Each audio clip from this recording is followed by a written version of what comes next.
কোম্পানির সাথে রাগ করে ডিউটি করি নাই, তাতে ক্ষতিটা আমারই হয়ে গেল। মাগরিবের নামাজের পর কেবল আমি ডিউটি শুরু করেছি, 4 থেকে 5টা অর্ডার আমার ফোনে আসে অনেক দূর থেকে, তাই রিজেক্ট করেছি অ্যাকসেপ্ট না করে।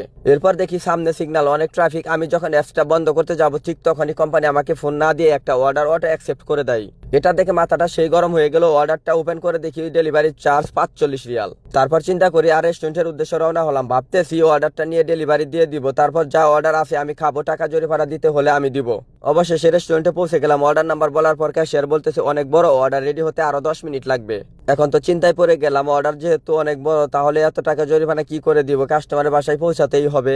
কিছুক্ষণ পর দেখি অর্ডার রেডি করে নিয়ে এসেছে। এত বড় অর্ডার কেমন লাগে তখন চেক করে দেখি অর্ডারের মূল্য 376 রিয়াল, যা বাংলা টাকায় 12,000 টাকারও বেশি। তো এখন আর কি করব, মনে রাগ নিয়ে রিল্যাক্সে কাস্টমারের বাসায় পৌঁছে আবার নিজের এরিয়াতে চলে আসি। এখানে মূল বিষয় হচ্ছে অর্ডার যদি ছোট হতো তাহলে জীবনেও কাস্টমারের বাসায় যাইতাম না, জরিমানা আমি দিতাম। ধন্যবাদ সবাইকে।